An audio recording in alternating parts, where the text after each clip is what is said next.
and to welcome the State Secretary Kofler to join us for her opening remarks. Thank you. Okay, I'm trying to overlook that podium. I'm a little bit too short for that, I think. Well, first of all, ladies and gentlemen, Diane Jürgensen, members of the panel here, participants of the panel, everybody in the room and outside virtually. I'm very happy and I'm very pleased that we're coming together here now for launching also the OECD Handbook. Long expected, but finally here, and it's not about being quick, it's about quality of the handbook. So I'm very happy that we are here together to really launch that together. And why is it so important? It's because living wages and living incomes are human right. And still a lot of people don't benefit from that right. Along global supply chains, they don't earn enough. Okay. Is it better? So I'm waiting. Okay, I'm saying I'm too short for that mic. Okay.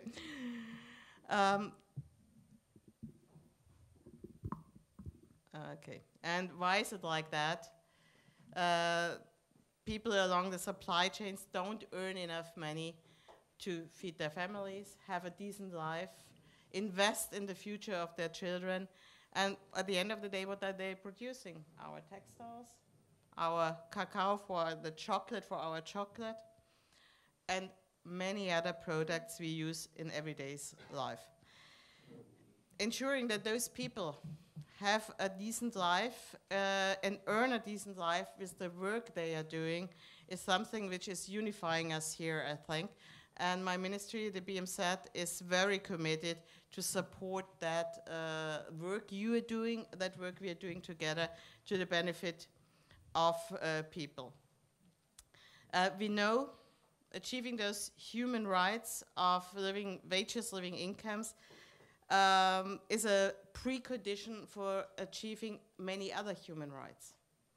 The access to education and health, that's a human right, but you don't really have a chance to achieve it or to reach that goal, if you look on the SDGs, if we are not able to pay living wages and pay living incomes to those who work. So that is one of the reasons why we really are united in fighting extreme poverty and child labor.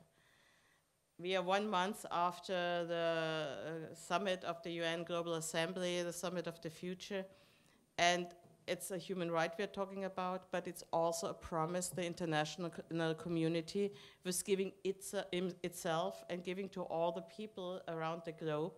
Those requirements we are talking about now with living wages are part of the SDGs, of the SDG process.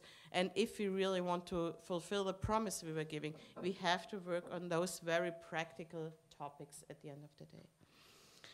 So we are working together from my side or the German side of the BMZ with various initiatives in the textile and the agricultural sector, and some of them I see also represented here on the panel. We are working on the Partnership for Sustainable Textile, the German initiative on sustainable cacao, and I think the important thing is step by step we are managing to achieve better wages and better income in supply chains. Improving the buying practices is one of the important steps we are going to lever and to ensure that people along the entire supply chain live on the work they are doing. And we understand that in practice there are huge challenges. Nobody's denying the challenges.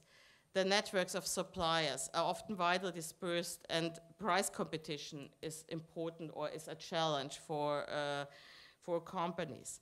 There are many conversations with companies. I've also heard about that very practical challenges they are facing when they're implementing living wages or living income on the supply chain. We have wage gaps, which can only be identified if the database is correct and we have enough collected data. That's true, for example, on banana plantations or also in the textile factories.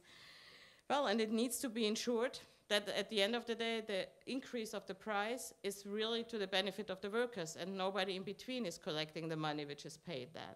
So there are challenges and there are obstacles, but if we are not addressing those challenges, if we use or misuse the challenges in doing nothing, we are not getting in the direction we want to achieve to come up with living wages and living incomes. So we shouldn't misuse the obstacles, but use them to try to find practical solutions how we can go forward step by step. And that's what all our laws are about. That's what the CSDDD is about at the end of the day. I misuse that situation now, or that possibility now, to underline that the important thing in all those regulations is the process we are all together going into, engaging into, and coming up step by step with better solutions to the benefit of the people around the globe working along those supply chains. That's why I'm very happy and very pleased that we have the opportunity now to present the OECD Handbook, which was developed by a lot of researchers and a lot of persons very much engaged at the OECD level in various countries. And I'm very proud that we from the BMZ had a small portion of engagement also. We were supporting financially this handbook, and we are very proud that we now see the result, how we can come practically to living wages and living incomes in the context of the so-called risk-based due diligence process I just was describing. A process which, of course, also was established by the OECD. I think the handbook will offer concrete guidance for implementing due diligence in their own processes. And I'm very hopeful that that is also a support and a help for companies who are on the track and who want to really go further and see that as a base for practical action. I think the handbook is coming timely. The European Corporate Sustainable Due Diligence Directive, or short CSDDD, I think has changed the landscape because it's clear now. Even so, if some associations still think it's different, it's not about whether companies will have to implement something. It's not about the whether. Well, it was strange if I translated from German here. It's about how to do it. It's not a discussion maybe we will like to do or not. It's about how to implement. Oops. And this paradigm shift is something I very much welcome, and I think the handbook gives the guidance or gives support in the way how to make this difference. Well, we also will see the European Commission, a new commission coming up now, how to develop guidelines to clarify and show companies how they can meet their own obligations. And hopefully in that context, the OECD Handbook also can play an important role because it gives examples and it has a reference to the practice and to your experience around the table and around here, the panel and the room. And that's why I close with, once again, thanking the OECD for developing that handbook, thanking all the stakeholders who were engaged, all the companies, all the civil society organizations, the trade unions, the ILO, everybody who was contributing to that process to come up with something very practical at the end of, which is at the end of the day, hopefully helping the workers on the ground, because that's why we are doing all this exercise. Thank you very much for your attendance, and thank you for your work.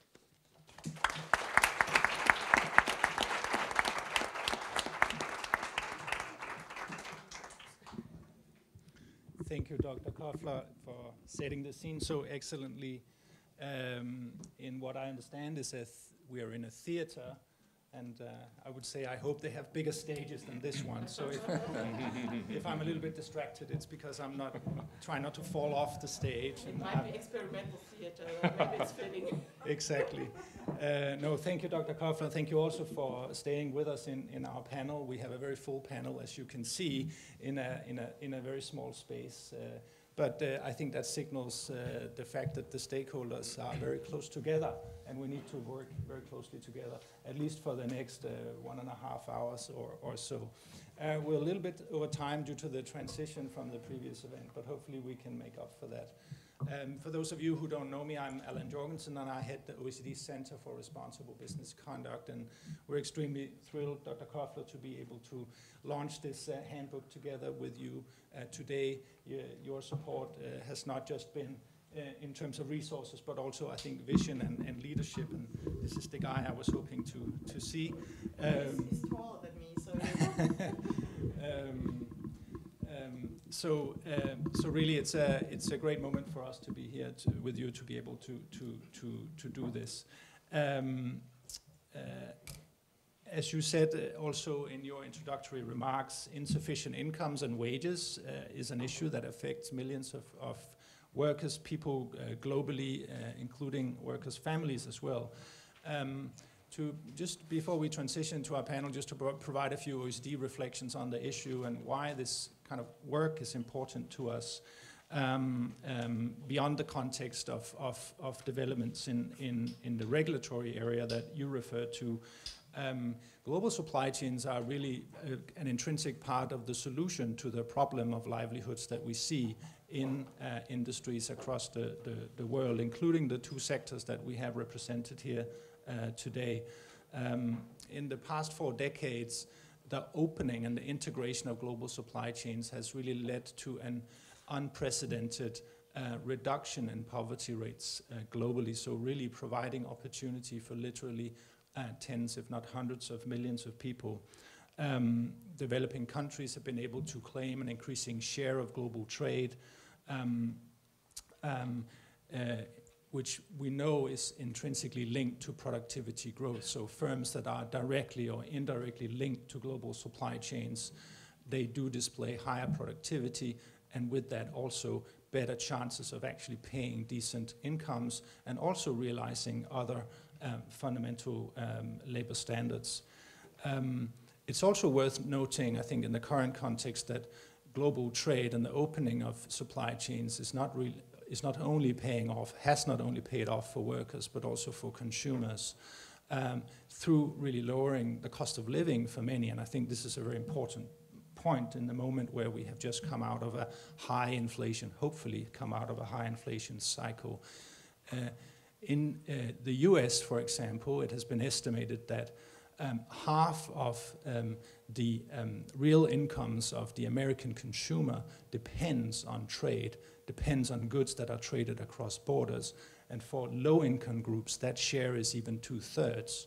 So trade has the potential to be pro-poor, both on the worker side and on the consumer side. And I think that's a very important point for us to put across. So the OECD really views supply chains as conveyor belts of better lives for millions of workers and consumers. We've seen headwinds now in the past years where this progress has unfortunately stagnated due to external shocks.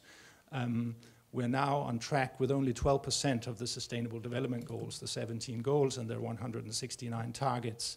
And on 1/3 of those targets, we're actually doing worse than when they were set in 2015. So these are not easy times. Rates of poverty have been increasing in many countries for the first time in decades, and this has been compounded, as I mentioned, by heightened inflation in many countries, which of course has led the real incomes to drop, something that is felt everywhere. On top of that, we have increasing trade tensions that, along with industrial policies more generally, really risk pulling away the ladder from some of the people who need it the most, including the ones that I just referred to. So these headwinds are particularly important in the two sectors that we're discussing today. In the garment sector, we're all aware that the globalization of supply chains has really brought opportunity for many, many workers, including and primarily female workers, to get into the formal labor force for the first time, perhaps, and also to diversify income streams and to enjoy more decent living and working standards. In the agricultural sector, we know that livelihoods everywhere, but certainly in the agricultural sector, will increasingly be subject to pressure also from the physical impacts of climate change. And this is a sector, the agricultural sector, which employs 2/3 of the world's extremely poor people. So the two sectors have an enormous potential to help us eradicate poverty, but they are also in their own ways quite vulnerable. So it's in this challenging context that global supply chains will continue to be a key vehicle to enhance livelihoods for workers and their families. The conclusions earlier this year in February from the ILO meeting of experts, and Patrick is here to talk about that, on wage policies, including living wages, was indeed a historic kind of achievement in this context. And I think the fact that we can launch a handbook on living wage and income only a few months after looks like excellent planning on our part. That's not quite the case, but I think it's a really good kind of fit in a way. So we'll hopefully be able to talk more about that. So the handbook we're launching today is really an aid to companies that identify wage and income issues as significant or salient within their human rights and labor due diligence. And the handbook stands on the shoulders of experiences that have been made by some of the panelists today, so both from organizations and from companies that have worked on this issue for many years. So you can find in the handbook practical examples of what you can do, for example, to estimate living wage and incomes, what you can do to look at your own purchasing practices, as mentioned also by Dr. Koffler, and what are the actions that you can do together with others and in your own right to also raise productivity in your supply chain, which we know is key to also wage increases. So that we hope the handbook will be a useful resource for companies and stakeholders. We also think it's very important to say that due diligence by companies is only a small part of what is a very, very complex issues, where factors at the global, national and sectoral level that really set the context for what is possible in this space. And these are factors that may be well beyond the control of a single company.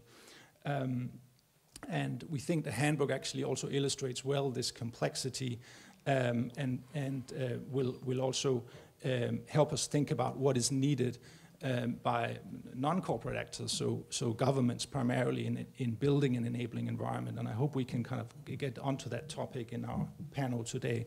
Secondly, I would say this is a living document. It's informed by practice, and it needs to be continuously informed by practice. So this is something we from the OECD will continue to be looking at. It's not the end for us, it's the beginning.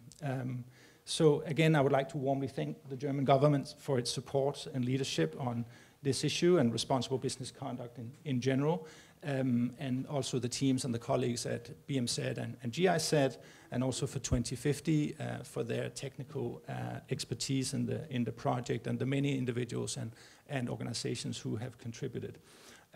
So now let's look at how this actually plays out in practice. So I'm going to go to our panel.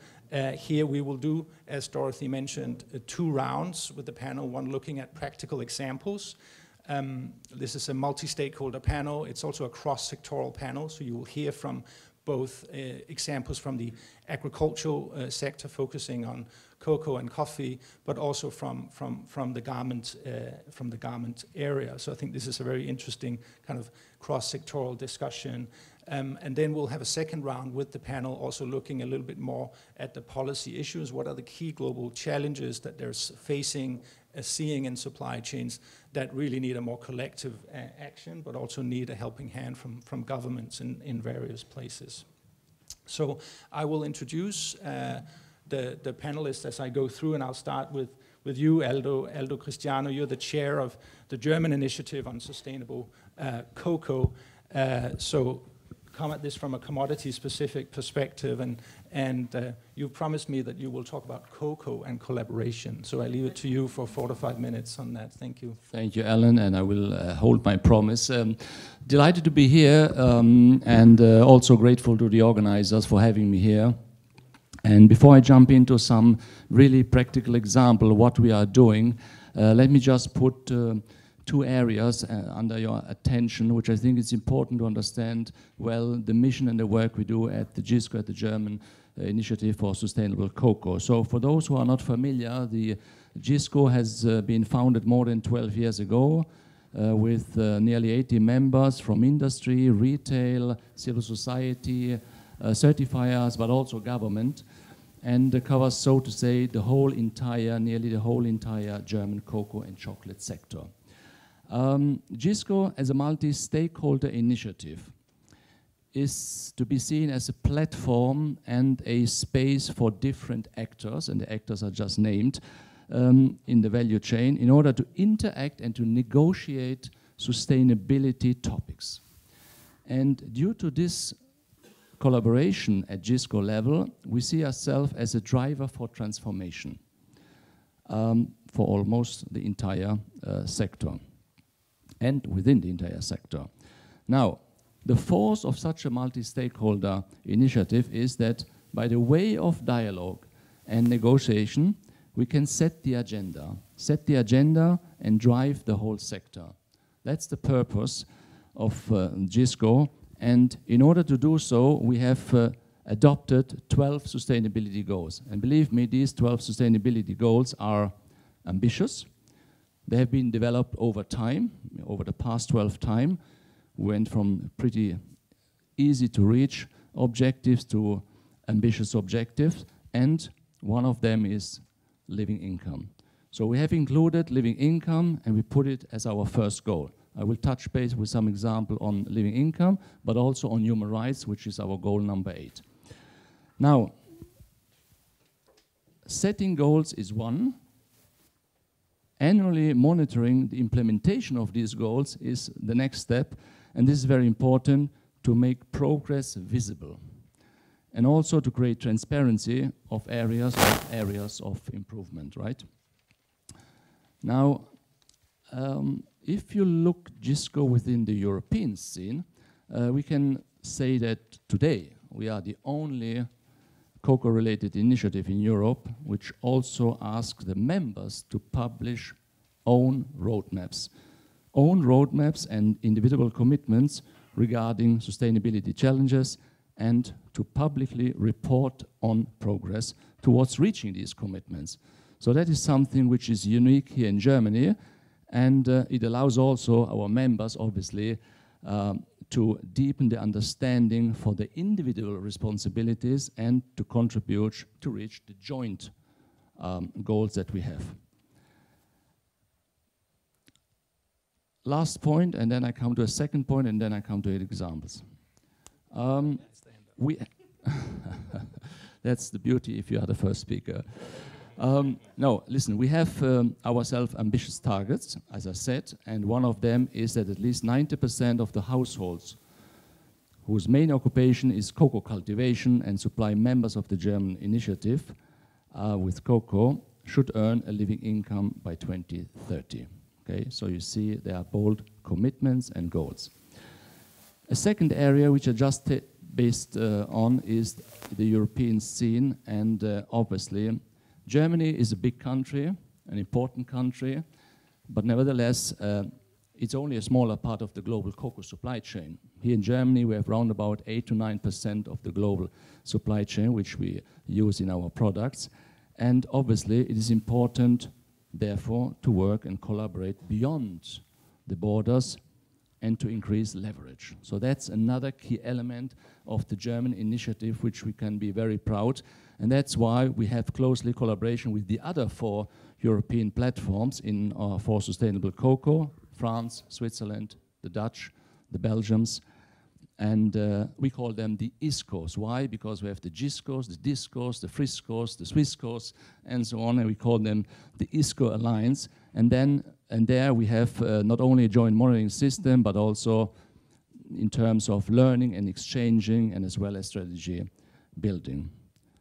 Last sentence on this is, and I think it's important in the light of what you said, Dr. Kofler, before, is that at the World Cocoa Conference in April, the ISCOs have published a joint statement on committing to work on living income strategy and procurement practices. So I think this sets the scene where and what we are doing.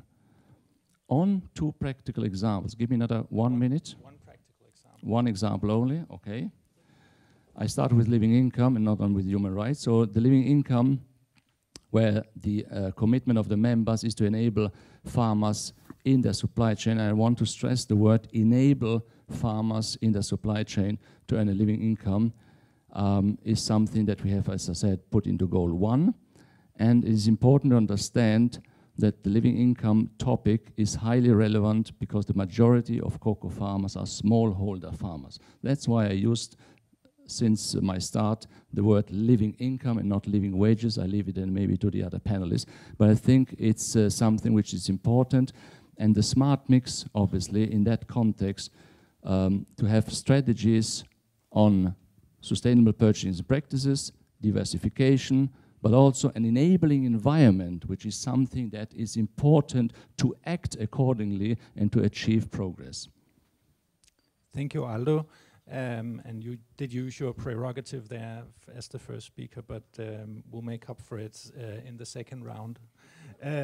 Thank you so much. And I think there were some, excellent points that you also made around what is the role of initiatives and schemes, and also in the interplay with the new regulation, which I think is a really important discussion we can maybe pick up in the second round. I'll go now to Katharina Wortmann, who is Group Director at Aldi Süd.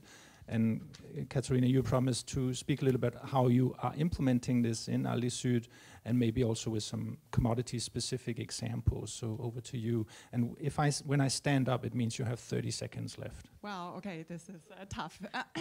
Okay, thank you very much. So I'm skipping the introduction to the Aldi Self Group. I assume everybody is familiar in the room with the company, but I can tell you, cocoa, coffee, textiles, we have it all. So definitely we do face the challenge that in our supply chains, workers do not earn a wage, or farmers don't get an income which actually covers the basic needs. So it's a challenge that we face across a lot of different supply chains. Maybe taking you a little bit through the living wage and income journey that we have gone through. We started years back already to work on the topic. We started with very traditional, I would say, interventions. So we identified a risk in a specific sourcing country.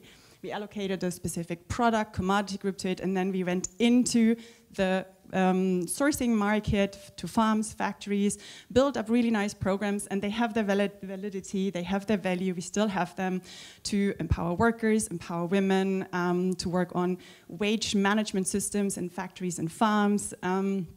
And this is the way we approached it mainly in the past. We then also saw that this is actually not the most efficient and effective approach, because we didn't really link this to the way we buy. So we engaged with the farmers, with the factories, had a really good program, but then we noticed motivation dropped. They didn't really engage in the programs because our buyer, on the other hand, had negotiated a different tender, a different price, different volumes, which then actually made the farms, factories lose certain volumes.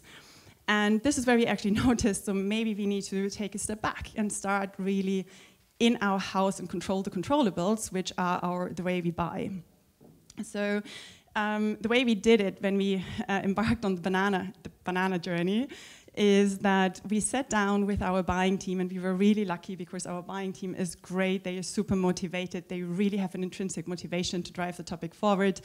And what we did is we sat with them and we tried to understand, okay, what are the issues around our buying practices?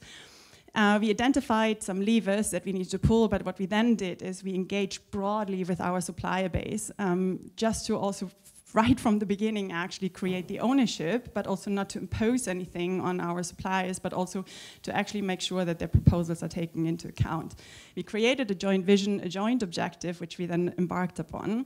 And what we did since 2023 is really to go into concrete measures. So we consolidated our supply chain because we had a vast supply chain with a lot of different actors, very difficult to control. What you said before, that if we, for example, ring fence a certain price, that this would then get lost in the supply chain.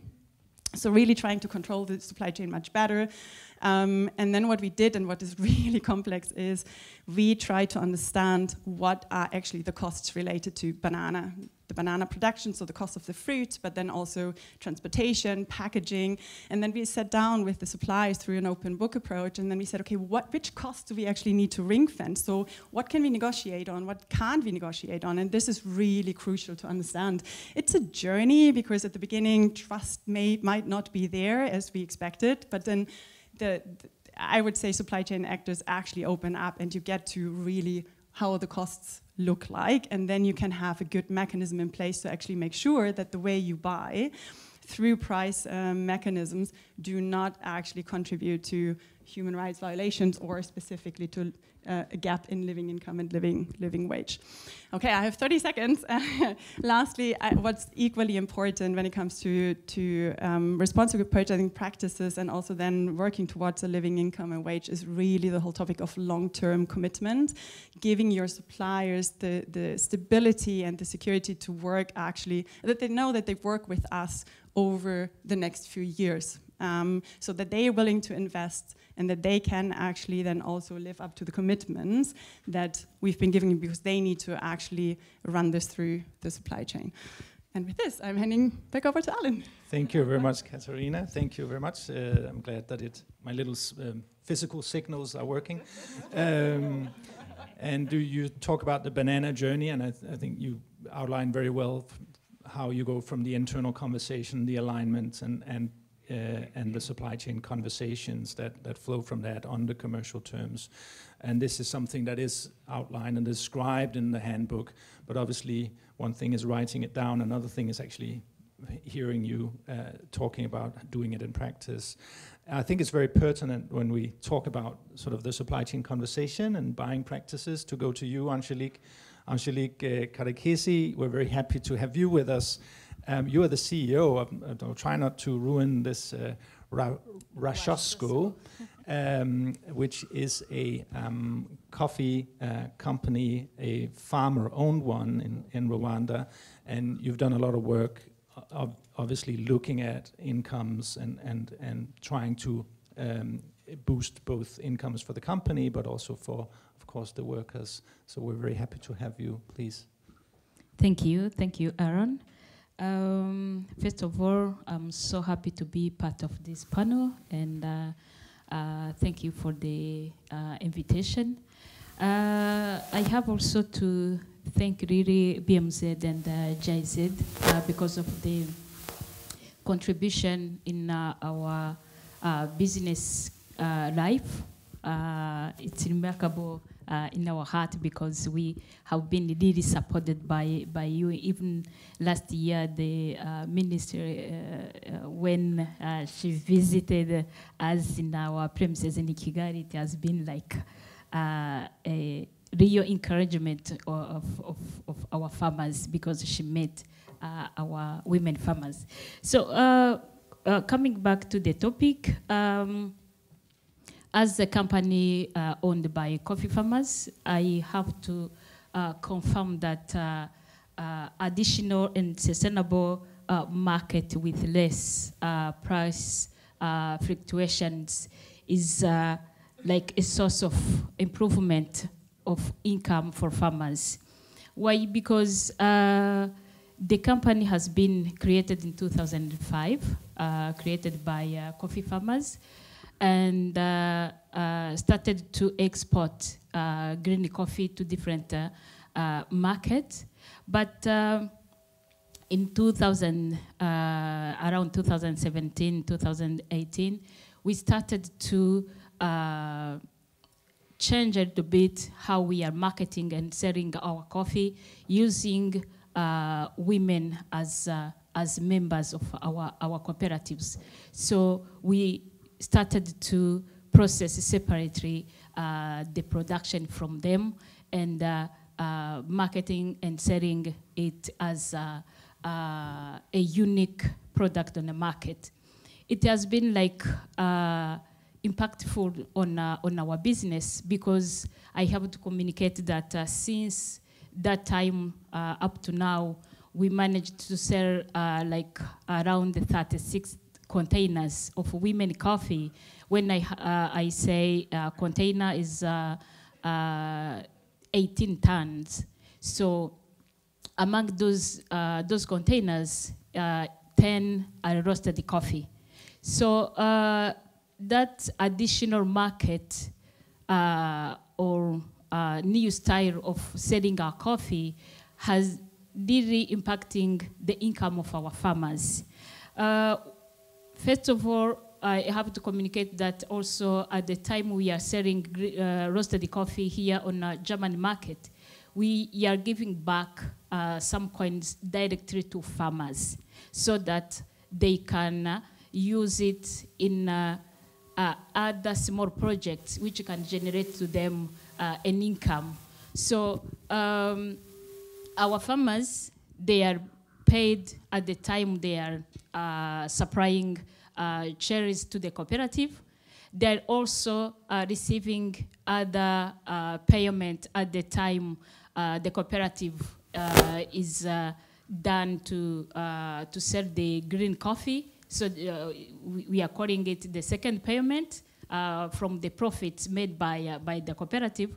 And we as the company, after selling the coffee, we are also giving the third payment. So our farmers can access to different payments through the value chain. And also, remember that I said they also invest the money from the business in other small projects where they can also get something from there. So we tried to use this model to improve the income for our farmers. Thank you.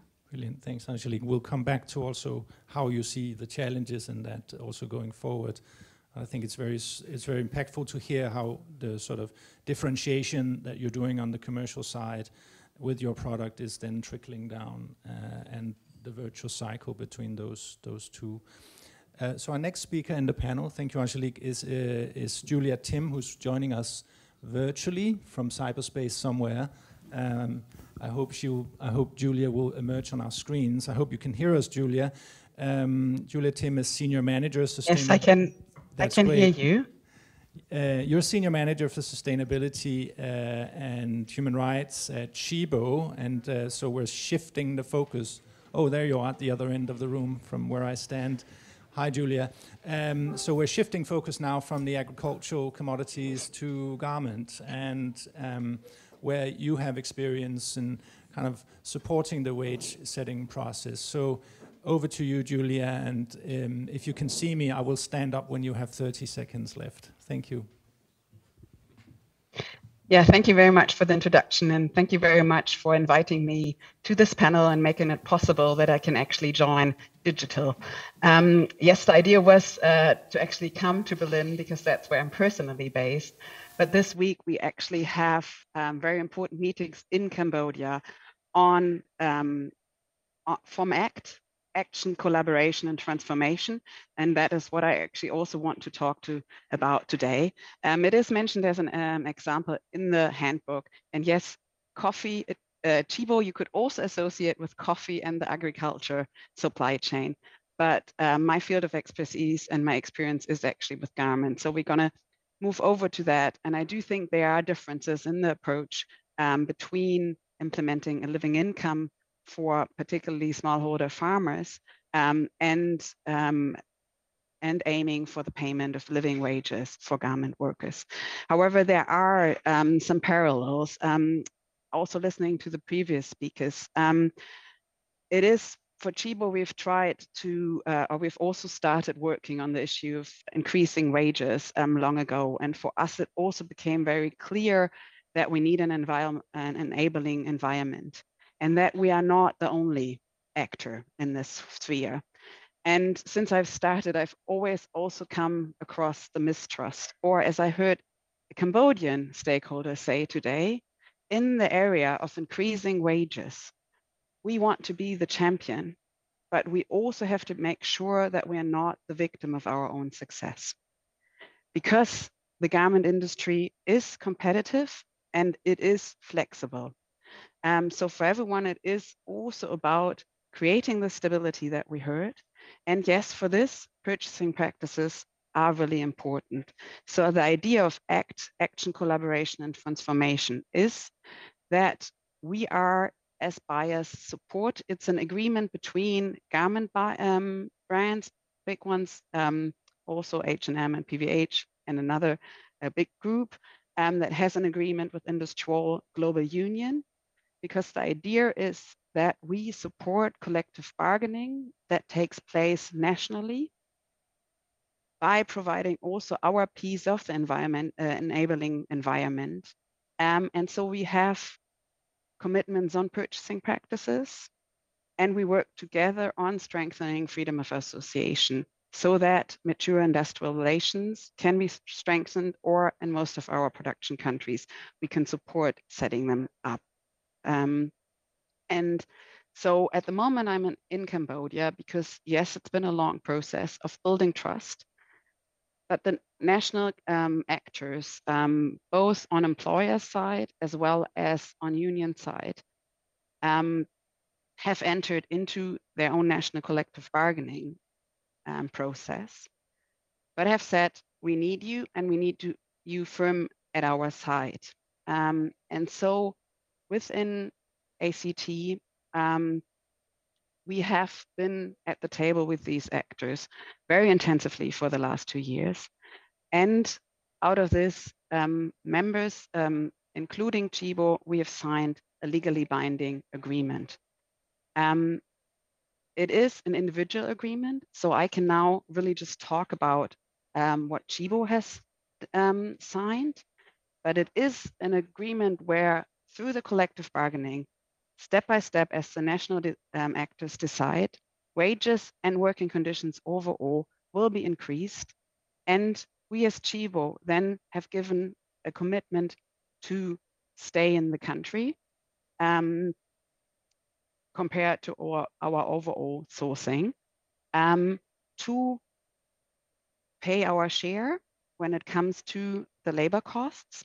So for our products, we're also doing labor costing and make sure that the increase negotiated in the collective bargaining will be included in our buying prices. And the third one was actually an important one for the national actors here, is that wages do increase, also going along, keeping the industry overall competitive and increasing the productivity. So there is actually a strategy in Cambodia to do this for the garment industry, and we are also supporting this with the training fund. And yeah, so I do think that it is initiative where it really brings together the national actors that need to drive the process, but by taking up our responsibility and being part of creating the enabling environment and the trust that's needed to go that step. And with this, I'm finished. And I think I neglected to say before, the ILO development has been a huge breakthrough this year. ACT has also been a huge breakthrough, and I think even from other sectors, there are many eyes on this model of how you actually create trust between partners, but also through legally binding procedures and how that can help de-risk the social dialogue process between the partners. So I think this is going to be really extremely interesting to follow going forward. Thank you, Julia. You opened up a little bit for the challenges, and we'll get back to you on that as well. Let me go next to Melanie Roden-Schultz. Melanie is country manager with Solidaridad, an NGO that works across many agricultural commodities and in the intersection between development, business, supply chains. Melanie, you promised to share some examples of civil society involvement and the role of also grievance mechanisms in this area. So over to you. Thank you. Yes, thank you very much, Alan, and good morning still to everyone here in the room, and I'm also very thankful for being invited to share our experiences here. yeah, you already mentioned Solidaridad. We're a global network dedicated to work with and for smallholder farmers and workers in global agriculture supply chains to make them more fair and more sustainable. And yeah, it was really interesting to already hear the examples. My example is a bit more on the how. And I'm sharing this from a project that some of you might be familiar with. It's called, or it was called, it's already closed now, Que Se Conta from Brazil. And well, the context was that when the German supply chain Sorgfaltspflichtengesetz came about, the German Coffee Association was actually looking to develop a global grievance mechanism with its members or part of its members. And in that context, yeah, we were very happy that they approached Solidaridad to work on a joint project together with the German Coffee Association as well as Melita, JDE, Nestle, and a couple of other companies with the objective to, yeah, translate or to develop recommendations how this global grievance mechanism, Ear for You, which is existing already now for some time, can be actually adapted to the Brazilian coffee context in order to make it accessible, to make it transparent, to make it legitimate and really effective for the rights holders. So this project was yeah, also supported by the Due Diligence Fund from GIZ INA at that time. And what was the role of Solidaridad then? Well, you can put it very short. It was collect data from the rights holders and validate those data to come to recommendations. Well, I think that's yeah, maybe sounds very easy, but you just don't go to coffee farms and to talk to workers on those really sensitive issues, as you can imagine. So, of course, I think what was really yeah, a key role or work for this project, that a lot of resource time went into the preparation. So talking to farmer associations, getting them on board, getting their buy-in, so that they would actually communicate with the farmers, convincing lead farmers to advocate that this was actually beneficial for the farmers itself when we would be talking, or the colleagues in Brazil would be talking to the workers, but then also really yeah, getting the support to be able to access the farms, go to the farms, enter the farms, and also speak confidentially and trustfully with the affected workers. So I think that was really, yeah, the most part of the work was the preparation to get all those stakeholders in place and really do this translation and facilitation. And then, of course, the data were collected with a representative sample size in a representative region according to the criteria of the Due Diligence Supply Chain Act, so we could really have yeah, a reality check.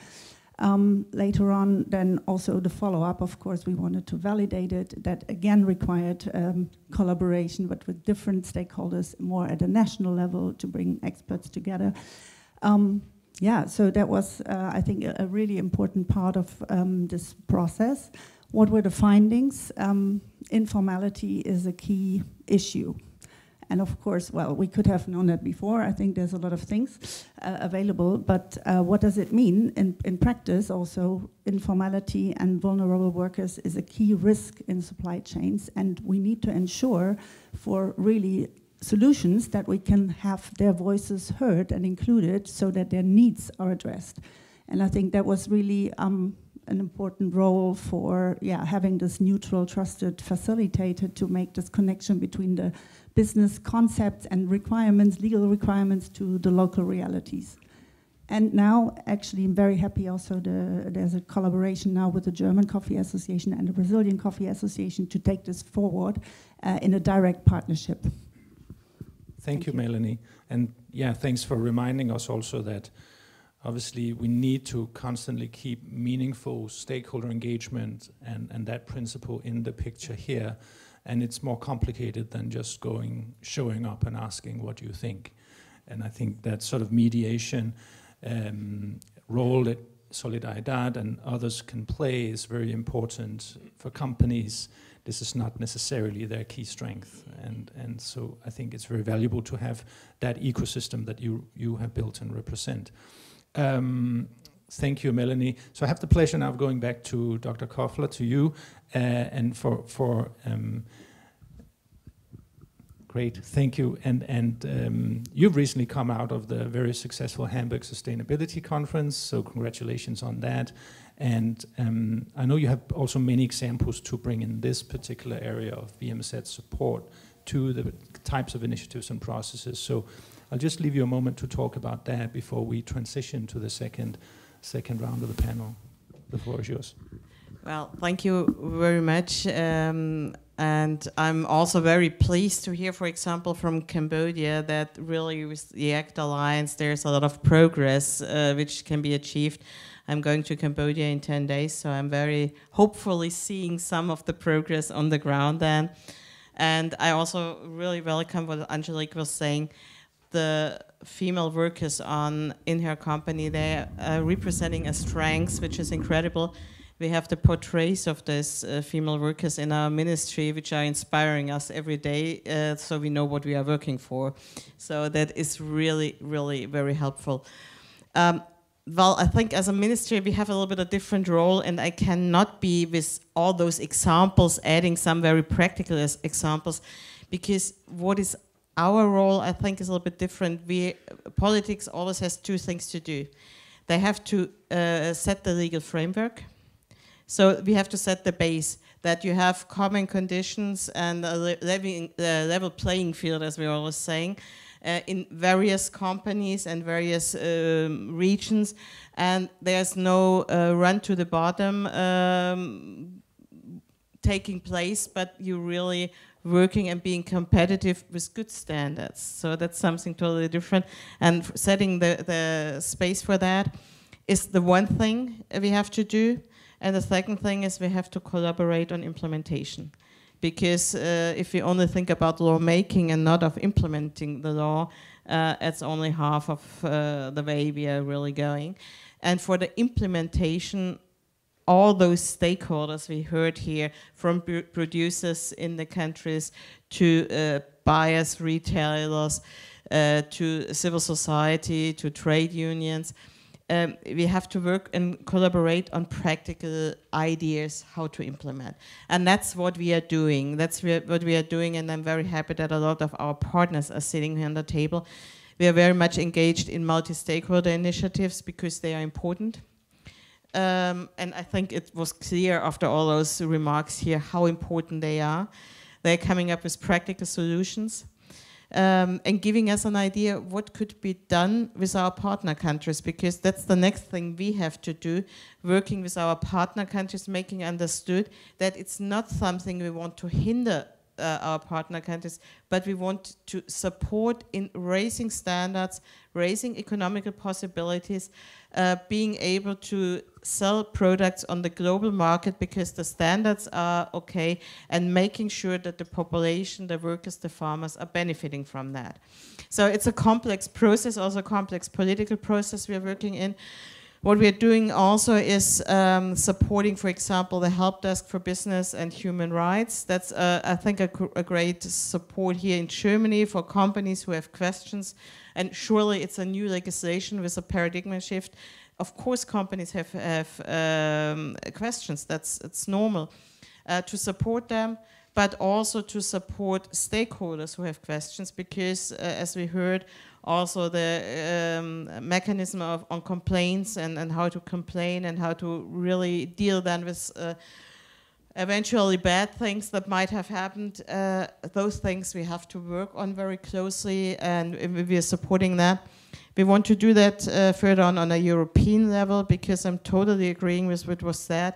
It's not only a national duty we have to fulfill, it's something we have to look on a European, and the best would be on a worldwide level, where we really make a difference then also with the purchasing power and with a combination of all our actors. So that's the next thing we are doing, working on a European level in setting up this supporting and help desks working with our partner countries and doing the same on the ground, working with stakeholders like cacao, like coffee, like textile, like the ACT Alliance, working with partners in our partner countries, working with trade unions. We have business scouts in various countries where people can support on the ground in partner countries. We are supporting through our embassies, also stakeholders in the partner countries. So there's a long list of things we are really, really doing. But one thing, last sentence, the really important thing for us is that we all understand we are going into a process. And I really underline that on any panel I'm sitting. It's a process we are all undergoing, and we know that just making the law is not changing the whole picture. It's a necessary condition for doing something else and for framing the actions and building the level playing field. But it's not enough, and it's a process, and this process is important, has to be understood, because I know a lot of legal departments of associations thinks if you do something and if you act, you're already with one leg somehow in a prison. That's not true. It's a process which is required by law, in which we all have to go and where we all have to find practical good steps to better living conditions and living incomes and living wages. And that's something I'm really asking for. Please go into that process. Great. Thank you, Dr. Koffler, also for providing that perfect segue to the next part of the panel. And I think you go from the support that you as a government can give and other governments can give at a technical level to also really seeing how do we have a conversation government to government about this in the current trading environment without making it into an adversarial but a mutually beneficial conversation, and that is very, very important. So on that note, and I've referred to the ILO outcomes earlier this year a few times, I'll go to you, Patrick, now to sort of help us pivot a little bit more to the policy side of this discussion. Patrick Belzer is senior economist at the ILO, and of course can also talk to us. You can hear straight from the horse's mouth, as it were, about what is the new development and what should we all be aware of in the potential of this new concept that has been developed from the expert group. So we're very happy to have you, Patrick. The floor is yours for the next 4 to 5 minutes. Thank you. Thank you very much, Alan, and good morning to everybody on the panel and everybody in the room. Lots of people. So we are very happy to be able to have this conversation. Of course, we've been discussing about many things here in the previous day and this morning, including the European directive, the CSDDD. And we've heard also very much now from Dr. Koffler that we are in a phase where we're not discussing so much anymore about the what or if we're going to be working on living wages and living incomes, but more on the how. And so I would like to give you a perspective from the ILO on the how. Because we have had this tripartite meeting of experts. As you said, Alan, it was in February of this year. And before, we never had any tripartite agreement on the notion of a living wage or living income. So this meeting was specifically on living wages. It was a tripartite meeting, is a meeting where you have 8 governments, 8 workers, 8 employers, and it's a structured process whereby, first of all the different groups can make introductory remarks. They will present their views about the issue. And what this showed, in the beginning of this meeting is something we already knew, but that there are very different views on the issue of living wages. Very different views when you compare the views of the employers' organizations with the views of the workers' organizations. Different views when you hear countries and governments from the north, then from you hear countries and governments from the south, which would be producing countries when we talk about this global supply chains. So in a way, the challenge, and we believe in the ILO that social dialogue is the way to make progress on labor issues. That's why the ILO was created more than 100 years ago, in order to have this social dialogue with a view to move progressively towards social justice as a way to ensure peace, universal peace in the world. So it's a very ambitious objective that we have, and the social dialogue is the mechanism, because when it comes to labor issues, the workers and the employers are the groups that are most directly involved in these issues. And when it comes to wages, it's the same. It's workers and it's employers who, in most countries, including in Germany, they will negotiate the wages through collective bargaining agreements. Then you will have institutions like the minimum wage setting institutions. Typically, they will be tripartite. So you will have the ministry, you will have the employers, you will have the workers, and then you will have social dialogue, and you come out with a consensus in best of cases, but if not a consensus, at least some kind of joint understanding of what it is that regulations are trying to do and how they should be implemented.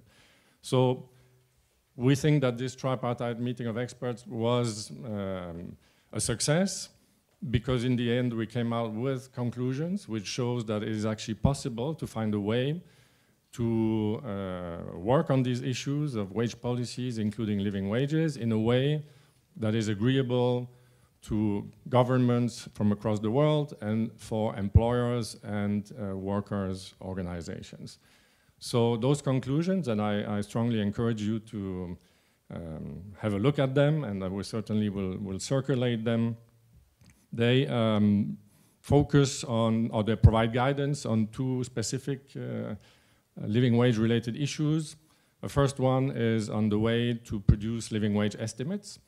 And on this matter, there is a great desire from the stakeholders in the producing countries to be involved in the discussion. They don't want to be at the receiving end of a number which is cooked in another country.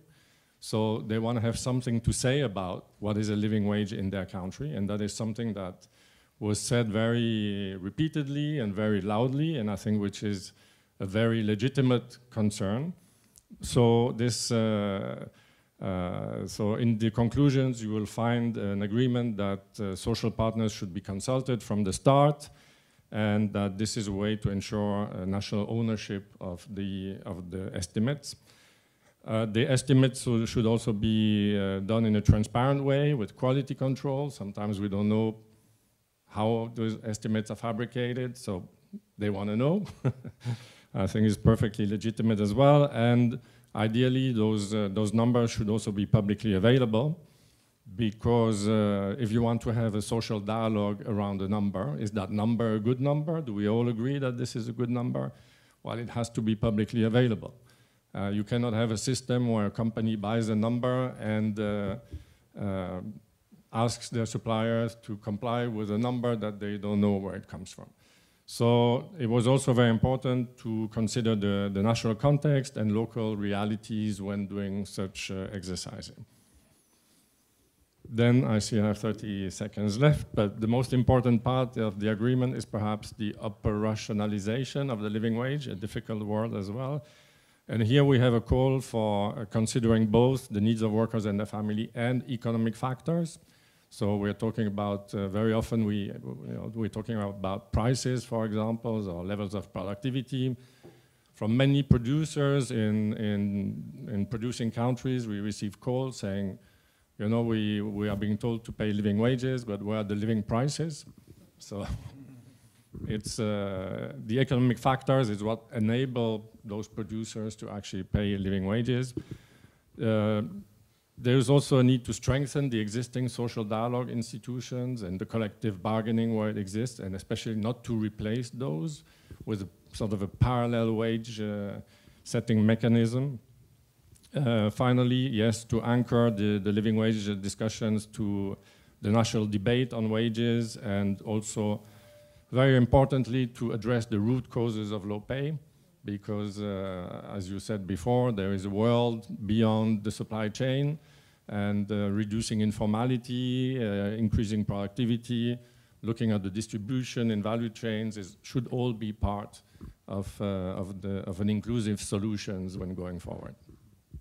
Thank you so much, Patrick. And Patrick will be around also after the session, so I'm sure there will be lots of you who are interested in having a bit of a more specific conversation, but really interesting. And obviously, this is a starting point. We've discussed this in a number of ways, and for a facts-based social dialogue on, that will have to then play out in countries and sectors. So thank you very much, Patrick, for giving us that insight from your process. We are stretched for time, so the next round I'm going to pressure our panelists to go to just a couple of minutes each, and then we'll see if we can squeeze in some questions from the floor. So Aldo, just a couple of minutes and we'll now transition. We've heard about what's going well for you, top challenge, and where do we need to go from here? And for the folks in this room and online, what are the things we need to start working on now to get to where we want to be? Okay, well understood. That's why I'm concentrating just on 3 challenges. Nevertheless, the circumstances we are in, let's say we've heard today smallholders, plantations, factories in the garment sector, we have liberalized markets versus state-controlled sales market. In these circumstances, what is important is the challenge of direct versus indirect supply chains.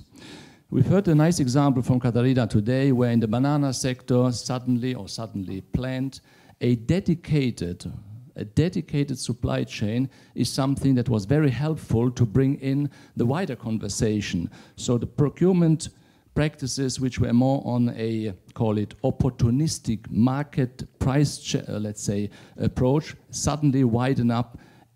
Why? Because we could go into a direct supply chain approach, dedicated supply chain approach. And if you see within the GISCO members that at the moment 1/3 only are having a direct supply chain.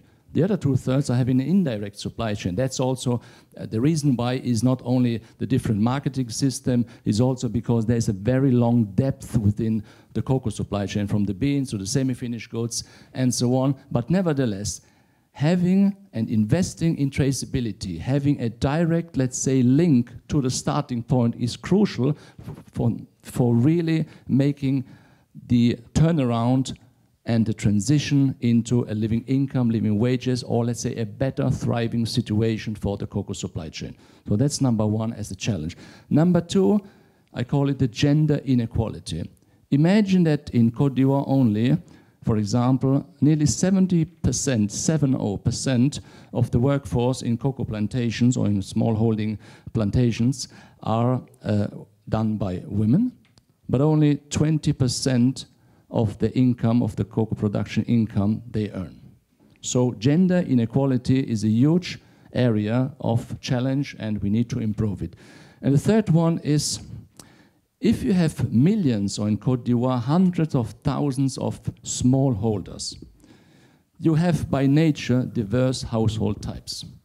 You have people which are maybe male or female run, you have small plantation, very small plantation, you have old plantations.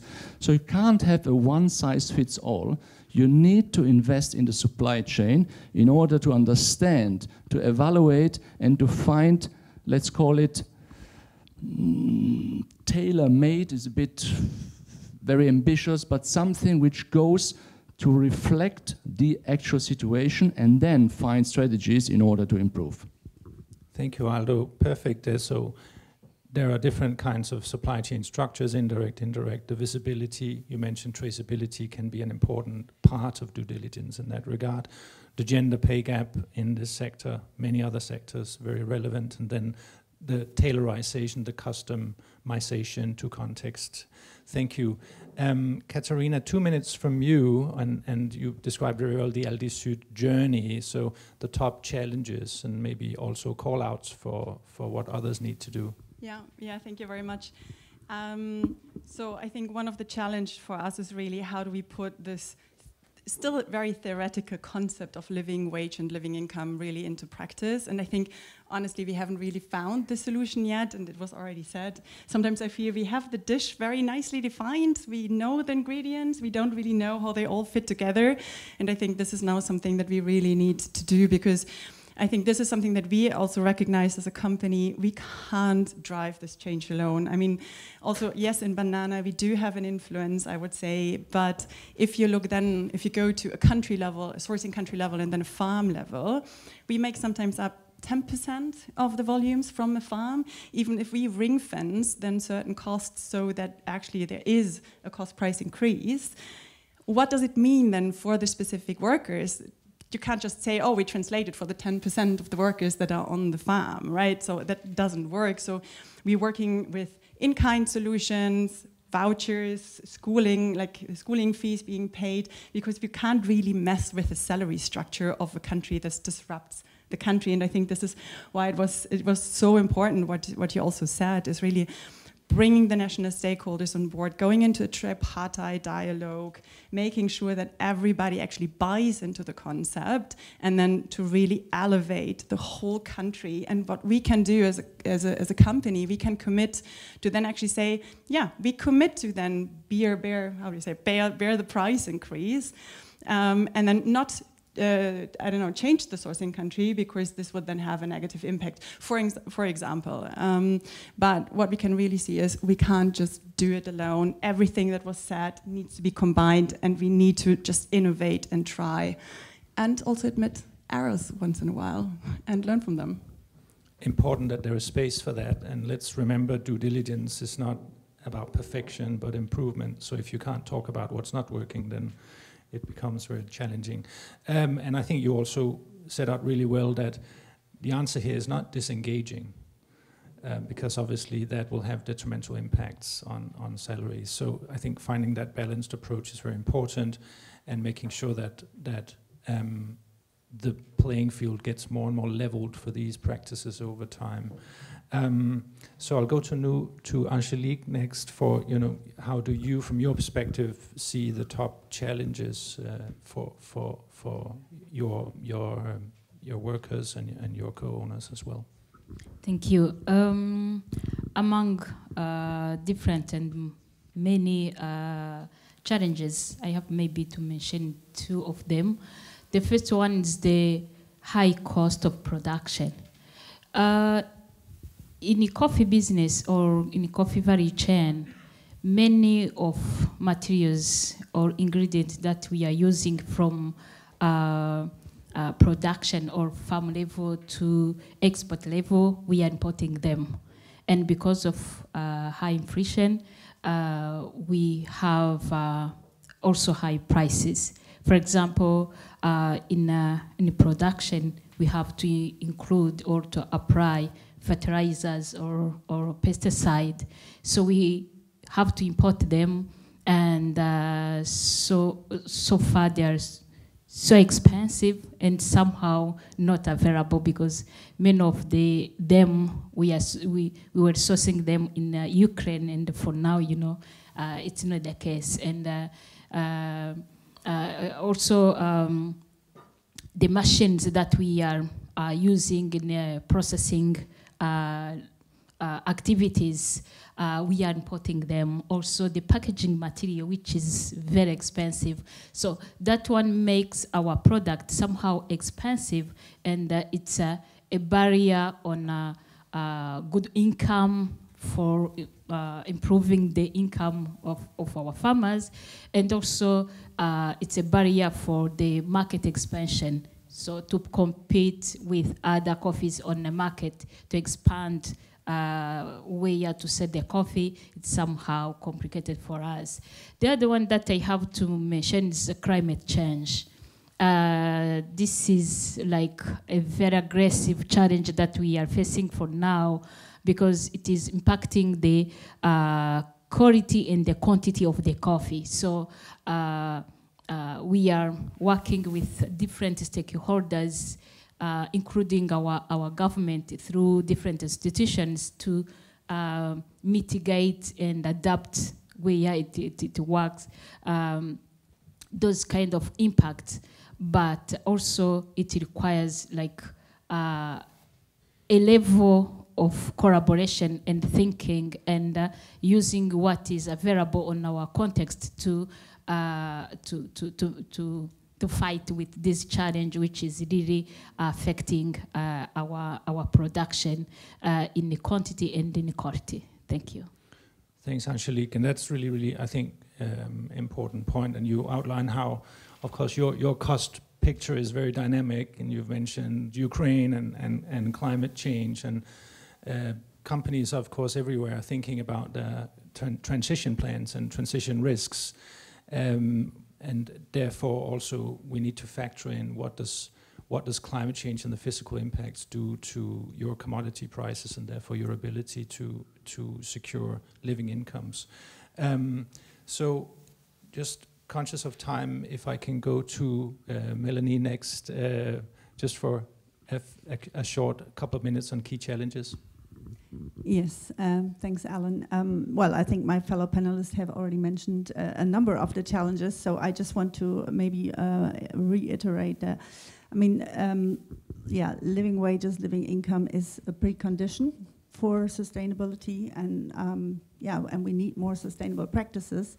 But then when we talk about living income and living wages for producers, it's definitely linked to purchasing practices. And I think for long, in our sector, we've been putting a lot of emphasis on the producer side, what producers themselves should be doing better and more to get more sustainable. But I think now it's really a shift also to the responsibilities of the sector itself, the market, what companies can do better and can do differently. And then, of course, we need regulations, but we need tools. I think it's really important to have this new handbook with a common language and definitions, and it will help us. And Alan, you mentioned it's a living document. So yeah, we hope to have more learnings, more also maybe failures, mistakes, so we can learn from that. But I think what really, for us is very clear, this is not a tick box exercise, but it's a long journey, and it requires collaboration on all sides and at all levels. Individual companies, collectively companies, and this is another, well, also tricky, we know that, but also in multi-stakeholder initiatives, and really bring it back to, like what I said earlier, also translate those concepts and requirements and solutions really to the people that for them it matters the most, and which are the smallholder farmers and workers in the supply chains. Thank you, Melanie. Thanks very much for that. So I see, Julia, you're still hanging in there from Cambodia, so thanks very much for that. And I can see on the questions coming in via the online participation, there's a lot of interest in ACT, so we'll maybe try to channel some of those questions to you later. Some of them are about how to make sure that producers are not pricing themselves out of the market in comparison with other buyers, or in relation to other buyers, and there are also questions around the risk of disengagement among the brands, etc. But Julia, from your perspective going forward, what are the critical factors of success? You touched on it already, but to sum it up in a key challenge maybe. Yeah, I think we have found ACT as an approach to tackle exactly our key challenges, which are building trust and the interdependencies that exist. By bringing everyone to the table, but it still feels, and then it takes time. That's always a question that has been posed then, how is the progress? And at the same time, it's also, and it goes into how do we make sure that they don't price itself out. We can't do this alone, and I feel we need to be even more. And this goes for the buyers, this goes for the factories, that even goes to countries, and it obviously also goes then to the wages. So in a way, if there are people from the garment sector in there, I can say, come and join Cambodia. It is a process, and we need everyone at the table to really make it a success. Thank you very much, Julia, for that, and we'll be wishing you all the best of luck. Before going back to State Secretary Koffler, I'm told we do have time to just open the floor for one or two questions, and I've been trying to weave in the great online questions also, which I think have been addressed to a large extent already by what the panel has said about dealing with informal workers, for example, disengagement, how to do the actual estimation. But I think there's also more technical questions that can be taken at the bilateral levels. Just raise your hand.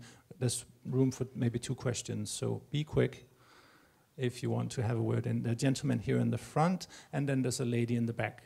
So you speak for the entire crowd. Thank you. My question is to Katarina, and you mentioned something that's quite relatable around buying teams and getting the balance with what you want to achieve with living income with bananas. How do those conversations go with your buying team? Because you've got business objectives, quarterly targets, and then you still need to get them to buy responsibly in this case. Thank you. Thank you. And before going to Katarina with that, maybe we can take the question in the back so we have both. And that gives Katarina time to think as well. Yeah, hello. My name is Larissa from 2050. We are, of course, immensely proud that we've contributed to this important handbook. And my question is, if you could share your thoughts on how we can use the handbook to catalyze action in other sectors, which are maybe not as advanced, let's say, than in agriculture or textiles, maybe critical raw material supply chains or logistics, just to mention 2 examples. Thank you, Larissa. So, Katarina, on the internal conversations between different stakeholders in the company? Let me see. Yeah, it's on. It's a very good question, and I would love to have an easy and quick answer to that. I think also this is really a journey.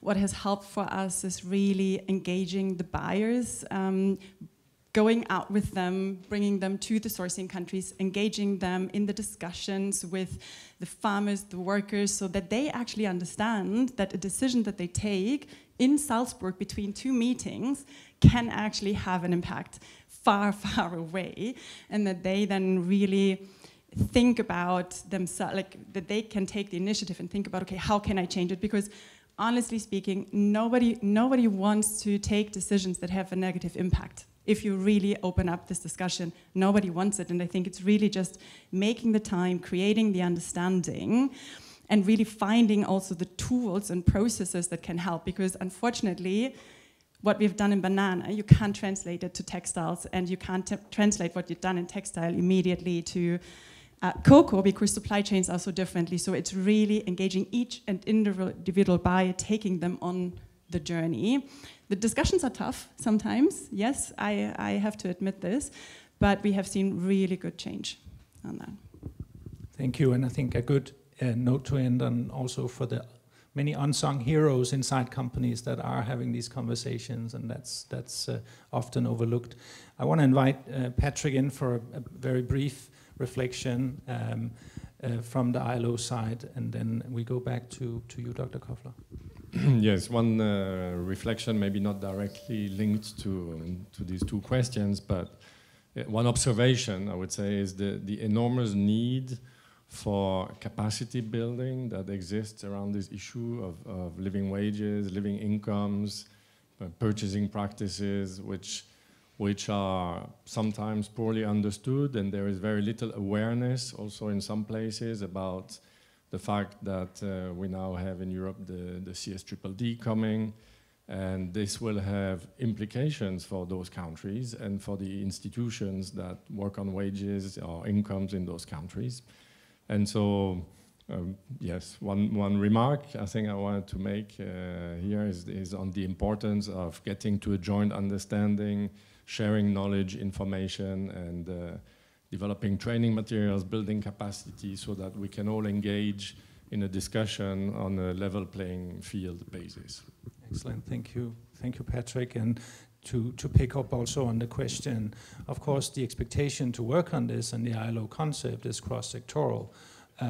We happen to focus in 2 sectors in the handbook where I think practice, we can all agree practice is the most advanced, but that shouldn't stop, obviously, companies in other sectors knowing the specificities, but companies in other sectors such as extractives and construction, others to also pay attention to this and draw learnings from the handbook. Dr. Koffler, you've been listening very politely to this last round. Final reflections from you, knowing that we stand between these people and coffee and chocolate, apparently. And coffee and chocolate is important, I understand that totally. Maybe I start also with adding something to the question, what is with the other branches? From our side, ministerial side, it's very important to have a branch or sector dialogues with different sectors. Cocoa, how you say that in English? Cocoa? Cocoa, sorry. Cocoa is important, coffee is important, agriculture sector is, as a whole, and textile. But we, of course, also discussing on raw materials. At the Hamburg Sustainability Conference, we just joined the Global Battery Alliance. And at the end of the day, that's all about also a kind of standard setting in a dialogue with the sectors and the relevant actors in the sectors, from enterprises to trade unions to civil society. So it's surely not one-to-one, which can be then used. It has to be tested in practice in other sectors, but that it gives maybe ideas what can be tested in other sectors and discussed with other sectors also. And therefore, I think there's a lot of information in that. Generally said, what I heard here is, I'm very glad that you defined so precisely the challenges you see, and you were also looking on how to overcome the challenges, because that's why we have to define them. If we don't talk about it, we cannot do anything about it. From a political point of view, it leads me to the policy talk or discussion we have with other governments. Because as you were pointing out, it's all an interdisciplinary, intersectional discussion. If we talk about living wages, of course, or living income, of course we have to talk with partner countries. Is there anything we can do together to better the situation on the agricultural sector in general that leads to issues on climate change, like Angelica was mentioning, and leads to the issue of reaching out to the farmers through information, closing the gap, the gender gap. So there are so many different points of view we are working on, which at the end of the day should create an environment which is enabling also partner countries really to go through a transformation, which is a challenge for partner countries. We have to understand that, I think so also. But we have to use the challenge for bettering the conditions and not sitting like, how is that, like the rabbit in front of the snake and not do anything. We have to use those challenges for doing something.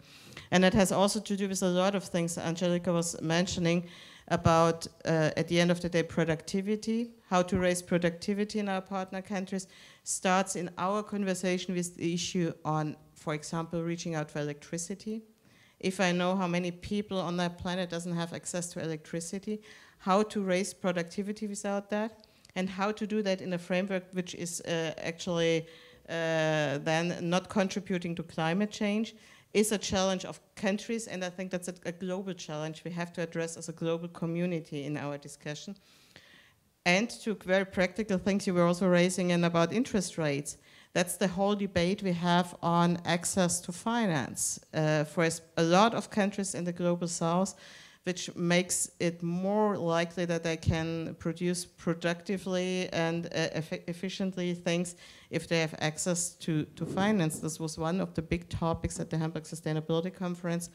And I know that it's a big demand from partner countries in the south that is not fair how the whole architecture is structured. So at the end of the day, with this very practical topics you were raising, we are coming to the big political topics, and they are interlinked. That's my important point, they're interlinked. And we have different spheres where we can act, but we can interlink our spheres and support us vice versa. And then we are, at the end of the day, really talking about how we are doing their best, everybody on the place they are set, and we are not, if we are ending finally the debate about the if. So that is my very important point. We have to act. Coming from words to action is one of the big slogans, and see how we can interlink the spheres.